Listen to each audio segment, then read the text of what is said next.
प्रभा देवी के 2 बेटे थे, जिसमें से बड़ा बेटा विनोद और छोटा बेटा मोहित था। प्रभा देवी की बड़ी बहू चांदनी एक मॉडर्न और छरहरी काया वाली सुंदर लड़की थी, तो वहीं मोहित की पत्नी काजल गरीब घर की सांवली सूरत वाली लड़की थी। काजल अपने परिवार की जिम्मेदारियों को भली भांति निभाती थी, जबकि चांदनी का सारा ध्यान सिर्फ अपने मेकअप और फिगर को बनाने में ही रहता था। एक रोज, ये लीजिए मम्मी जी, आपकी मनपसंद अदरक लौंग इलायची वाली चाय। छोटी बहू, तू हम सभी की जरूरतों का कितना ख्याल रखती है। अरे जरा अपने शरीर को आराम भी दिया कर। सुबह पहली किरण के साथ उठती है और सारा दिन घर के कामकाज ही निपटाती रहती है। अरे थोड़ा कष्ट अपनी जेठानी को भी उठाने दिया कर और उसे भी कुछ जिम्मेदारियां निभाने दिया कर। वैसे है कहाँ वो? माँ जी, जेठानी जी तो अभी सो रही हैं और पूजा पाठ करने के बाद आपको चाय चाहिए होती है, इसलिए मैंने ही बना दी। जन्मदिन की ढेरों मुबारकबाद छोटी बहू। अब आज के दिन तू इस घर गृहस्थी से छुट्टी ले और अपने पति के साथ कहीं बाहर घूमा। शुक्रिया माँ जी। अपनी सास के पांव छूकर काजल खुश होकर अपने कमरे में चली जाती है।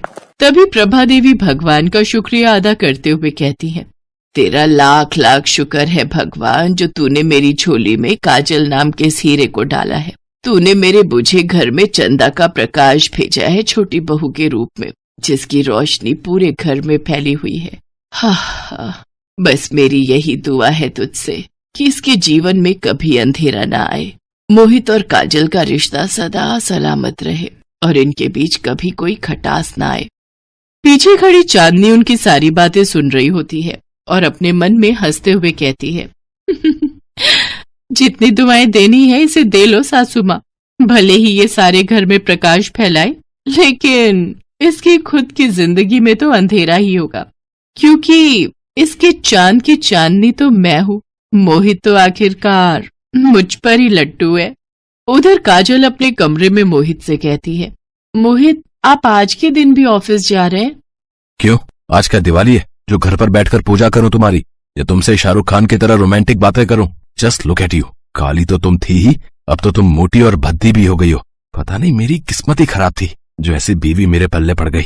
अपने जन्मदिन वाले दिन पति के मुंह से बधाई की जगह बेइज्जती की बातें सुनकर काजल दुखी हो जाती है, तो वहीं दरवाजे के बाहर खड़ी चांदनी ये सब सुनकर खुश हो जाती है और खुश होते हुए मन में सोचती है, अरे वाह, मेरी काली देवरानी के जन्मदिन की ऐसी शुरुआत।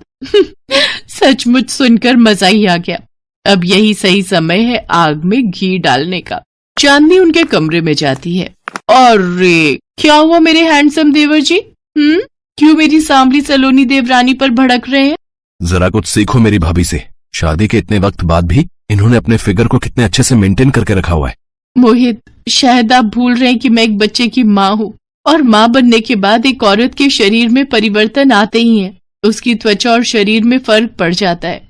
मैं एक पत्नी होने के साथ साथ एक माँ भी हूँ, जबकि जेठानी जी अभी माँ के सुख से वंचित है। ये बात सुनकर चांदनी गुस्से में वहां से चली जाती है। मोहित भी बैग उठाकर ऑफिस के लिए निकलने लगता है कि तभी उसका बेटा बंटी स्कूल के लिए तैयार होकर आता है और मोहित से कहता है, पापा, आज मेरी स्कूल वैन नहीं आई, तो क्या आप मुझे ऑफिस जाते हुए स्कूल ड्रॉप कर देंगे प्लीज?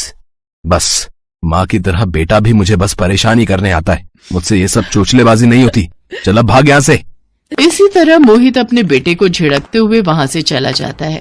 बंटी रोते हुए अपनी माँ से कहता है, माँ, सभी के पापा उन्हें स्कूल ड्रॉप करने आते हैं, फिर मेरे पापा कभी मुझे छोड़ने क्यों नहीं जाते, और वो हमेशा ही हम दोनों से गुस्से में बातें क्यों करते हैं? नहीं बच्चे, पापा को ऑफिस के लिए देर हो रही थी ना, इसीलिए वो थोड़े गुस्से में थे। चलो मैं तुम्हें स्कूल ड्रॉप कराती हूँ। ऐसे ही कुछ दिन बीत जाते हैं। एक रोज जब काजल बाजार से सब्जी लेकर घर आ रही होती है, तो वो चांदनी और मोहित को हाथों में हाथ डाले होटल से बाहर निकलते देख लेती है। ये दृश्य देख काजल हैरान रह जाती है और उसके मन में हजारों सवाल उमड़ पड़ते हैं। ये दोनों होटल में एक साथ, कहीं इन दोनों के बीच कुछ गलत? नहीं, मैं बेकार में ये सब बातें सोच रही हूँ। देवर भाभी के बीच तो माँ बेटे का रिश्ता होता है, बिना किसी सबूत के कोई भी लांछन लगाना गलत होगा। इसी कशमकश में काजल घर पहुंच जाती है, लेकिन दिन भर उसके मन में यही कशमकश चलती रहती है। रात को जब काजल अपने कमरे में सो रही होती है, तो आधी रात को बंटी को प्यास लगती है और वो काजल से पानी मांगता है। काजल उठकर किचन में पानी लेने जाती है, तभी उसको चांदनी के कमरे से किसी के हंसने की आवाज आती है। अरे, जेठ जी की तो आज नाइट शिफ्ट है, फिर ये जेठानी जी के कमरे से किसकी आवाज आ रही है? काजल कमरे की खिड़की से झांक कर देखती है तो वो नजारा देखकर वो दंग रह जाती है। कमरे में चांदनी और मोहित एक दूसरे की बाहों में बाहें डाले बिस्तर पर लेटे हुए होते हैं और मोहित चांदनी से कहता है, सच कहूं चांदनी, तुम्हारे साथ ये रात सचमुच कयामत की रात लग रही है। अब बातें बनाना बंद भी करो स्वीटहार्ट, और ये बताओ कि कब तक हमें यूं ही दुनिया से छुपते छुपाते मिलना होगा? भगवान ने हमारी शादी 2 अलग अलग लोगों से करवा दी है, और वो भी बिना हमारे टाइप के लोगों से। तुम तो बिल्कुल मेरे टाइप के लड़के हो, हैंडसम एंड डेयरिंग देवर, इसीलिए तो मैं तुम्हारे भैया को बिल्कुल भी भाव नहीं देती। जानता हूं जाने मन, अब मुझे जाना होगा, कहीं काजल की आंख खुल गई तो मुश्किल हो जाएगी। मोहित जैसे ही बाहर जाने के लिए दरवाजा खोलता है तो काजल वहां खड़ी होती है। बिल्कुल भी शर्म नहीं है तुम दोनों में? देवर भाभी के पाक रिश्ते को कलंक लगा दिया तुमने। मैंने ये कभी नहीं सोचा था कि मेरी जेठानी ही मेरी सौतन बनेगी। ओह, तो तुमने सब कुछ देख लिया? चलो अच्छा है, आज नहीं तो कल सच तुम्हारे सामने आना ही था। हाँ, और अब यही सच्चाई मैं दुनिया के सामने लाकर रहूंगी। बहुत धोखा दे लिया तुमने हम सबको। खबरदार जो तुमने ऐसा कुछ सोचा भी, वरना तुम्हारे बंटी को इस दुनिया से रुखसत होने में देर नहीं लगेगी। मोहित, ये औरत तुम्हारे सामने तुम्हारे बच्चे को जान से मारने की धमकी दे रही है और तुम चुपचाप तमाशा देख रहे हो। अरे कौन बच्चा, किसका बच्चा? तुम और बंटी तो बस मेरी एक भूल हो। तुम दोनों जियो या मरो, इससे मुझे कोई फर्क नहीं पड़ता, समझी? इस तरह उन दोनों से मिली धमकी से काजल अपने बच्चे को खोने से डर जाती है और वो अपना मुंह बंद रखकर सब कुछ चुपचाप सहती रहती। और इसका नतीजा ये हुआ कि देवर भाभी की हवस को शह मिल जाती है और अब वो एक दूसरे के साथ और ज्यादा समय बिताते। एक रोज बंटी अपनी माँ से पूछता है, माँ, आजकल आप इतनी उदास और खोई खोई क्यों रहती हो? पापा ने आपसे कुछ कहा क्या? नहीं मेरे बच्चे, वो मेरी तबीयत ठीक नहीं है ना, इसलिए तू जा बाहर जाकर खेल। बंटी बाहर खेलने चला जाता है। तभी काजल की सास उसके कमरे में आती है और उससे कहती है, क्या बात है बहू, तेरे और मोहित के बीच सब कुछ ठीक तो है ना? आज जो बात तुमसे बंटी ने पूछी वो मैं भी कई दिनों से पूछना चाह रही थी। आजकल तुम हर वक्त खोई खोई सी क्यों रहती हो? पता नहीं क्यों, लेकिन तेरा उदास चेहरा देखकर ऐसा लगता है कि जैसे कोई सौतन तुझे ढा रही हो। अगर ऐसा कुछ है तो एक बात हमेशा याद रखना, विश्वास से भरी पत्नी अगर चाहे तो यमराज से भी अपने पति के प्राण वापस ला सकती है, फिर एक औरत से क्या डरना। ये कहकर उसकी सास वहां से चली जाती है, लेकिन उसकी बातों ने मानो काजल में एक शक्ति प्रदान कर दी थी और वो बिना देर किए अपने जेठ के पास जाती है और उसे सारी सच्चाई बता देती है। काजल, तुम होश में तो हो? अपने जेठानी के बारे में ऐसी बातें करते हुए तुम्हें शर्म नहीं आती? जेठ जी, मुझे बस आज रात का समय दीजिए। आज रात जेठानी जी की सच्चाई आपके सामने होगी। इसके बाद विनोद के साथ मिलकर काजल एक प्लान बनाती है और फिर आधी रात को मोहित के फोन से चांदनी के फोन पर एक मैसेज करती है और उसे अकेले में मिलने के लिए छत पर बुलाती है। कुछ देर बाद चांदनी छत पर जाती है और पीछे से जाकर मोहित के गले लिपट जाती है और उससे कहती है, क्या हुआ मेरे हैंडसम देवर जी? आधी रात तक कभी सब्र नहीं हुआ जो मुझे छत पर ही बुला लिया?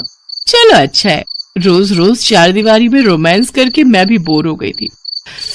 हाँ, आज खुले आसमान के नीचे रोमांस करने में मजा आएगा। अब कुछ कहोगे भी या यूं ही पीठ घुमाए खड़े रहोगे? चलो अब मुझे जल्दी से अपनी बाहों में भर लो। जैसे ही वो ये कहती है, मोहित के कपड़े पहने खड़ा विनोद उसको जोरदार थप्पड़ मारता है। इसी के साथ छत की लाइट जल उठती है और सभी वहां आ जाते हैं। विनोद, तुम? हाँ मैं। इतने दिनों से तुम मुझे धोखा दे रही हो, मुझे बेवकूफ बना रही हो, और तुम मोहित, अपने ही भाई की पीठ पर छुरा घोंप दिया तुमने। अगर आज काजल मुझे तुम्हारी सच्चाई नहीं बताती तो तुम देवर भाभी का ये घिनौना सच कभी भी मेरे सामने नहीं आता। आज के बाद तुम दोनों से मेरे सारे रिश्ते खत्म। नहीं विनोद, ऐसा मत कहो, मुझसे रिश्ता मत तोड़ो, मुझसे भूल हो गई। अपनी अय्याशी को भूल का नाम मत दो, समझी? अब निकल जाओ मेरे घर से। काजल, तुम तो मुझे समझो, आखिरकार मैं तुम्हारे बच्चे का बाप हूँ, तुम्हें हमारे बच्चे का वास्ता।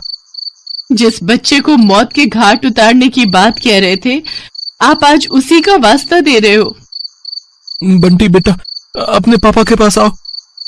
दूर रहो मुझसे, आपने मेरी माँ का दिल दुखाया है, उन्हें धोखा दिया है। चले जाओ हम दोनों की जिंदगी से। माँ, मैं तो आपका बेटा हूँ, आप तो मुझे माफ करेंगी ना? अपना ये मनहूस चेहरा लेकर निकल जाओ मेरे घर से। अरे तू मेरा बेटा नहीं बल्कि मेरी कोख से जन्मा एक कलंक है, कलंक। इस तरह चांदनी और मोहित के हवस के कारण 4 जिंदगियां बिखर जाती हैं। कुछ साल बीत जाने के बाद विनोद और काजल बंटी को माता पिता का प्यार देने के लिए एक दूसरे से शादी कर लेते हैं। तो वहीं मोहित और चांदनी जेल में सड़ते हुए अपने आगे की जिंदगी काटते हैं।